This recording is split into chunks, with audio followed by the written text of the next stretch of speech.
Welcome everybody to another episode of the Flowing Fantasy News. I am your disheveled goblin host, Daniel Greene, and today I am going to kill it when it comes to the news. First off, we're going to be jumping on into a new release from LGBTQ plus author, the Sunbear Trials. I just said the name of the book as if it was the author's name. Here's the author's name.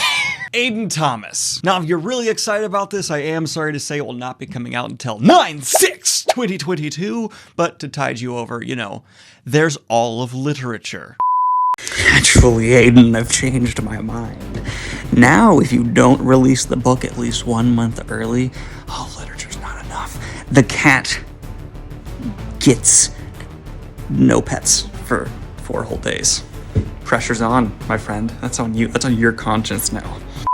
And excitingly enough, we have Chris Wooding completing the sequel to The Ember Blade, titled The Shadow Casket. I feel like casket should be in more book titles, right? Like, that's a really good word to have in a title, yet I hardly ever see it. Casket. Ooh. But unfortunately, this probably won't be out until late 2022 or early 2023. And I gotta talk about okay. Now, judging by the view count, most of you have watched my recent reviews of the Wheel of Time show, and I actually put on Twitter that I feel like I was too hard on episode 4 because I had so many people telling me I was going easy on the show that I felt the need to be like extra critical, and in hindsight, I'm like, why did I do that? I just need to say what I think, and that's what I'm gonna be doing going forward. But in terms of things that need to be criticized, we have our first look at Loial. Try again.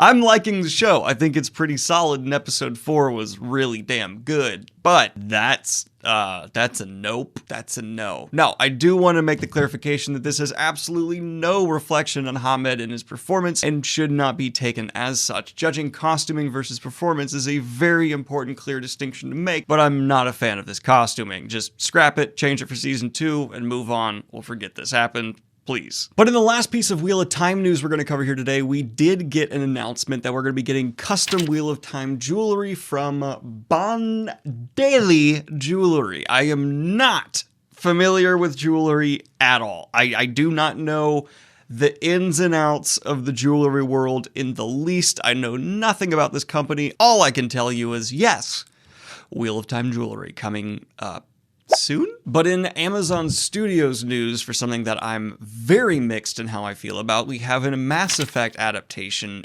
deal in the works between Amazon and EA. Mass Effect as a franchise, I think, at its core, has an absolutely outstanding story to tell and certainly could be adapted into a fabulous adaptation. Now, alongside this story breaking, we had someone who was involved with the development of Mass Effect actually come out and say they think it's a very bad idea, citing the fact that they think the fact they have to choose between a male and female Shepard would like alienate fans, and also the fact that Shepard as a character is pretty much a blank slate, and the actual characterization comes from the companions around him. First of all, I don't think that first point is a very good point at all. Like, just choose the sex of Shepard. I don't think it'll bother that many people one way or the other. I'd be fine with it going male or female, so his idea of it alienates half, I think, is a gross overestimate. The idea that a story with the main character not being the most personality filled at its core and instead relying on side characters is inherently bad, I also believe to be false. There are countless examples of story where the main character is a bit bland and it's dependent on the relationships around them to actually lift up the material. But that's also just kind of dismissing the idea of writing Shepard to be a bit more personality filled, and I don't think he's a complete blank slate. There is definitely personality to Shepard. My concerns more closely go into the creative direction Mass Effect has gone in recent years, and I hope they do a very true in terms of the structure of the narrative of the first couple of games story, and from there they would have to do like a reverse Game of Thrones and rewrite the story for Game 3 to actually be satisfactory in its conclusion, you know what I mean? And then just, for the love of God, don't do Andromeda. But another separate idea I've had floated around that I don't disagree with would be instead to tell one of the stories within the Mass Effect world that has been off to the side and just bring it to life. There's countless wars and civilizations and conflicts mentioned that you could focus on instead. I honestly think the Mass Effect franchise is ripe for adaptation of various kinds. It's more just a matter of which way you're going to take it and getting it in the right hands. Let me know what you think, though, in the comments down below. Is this one you have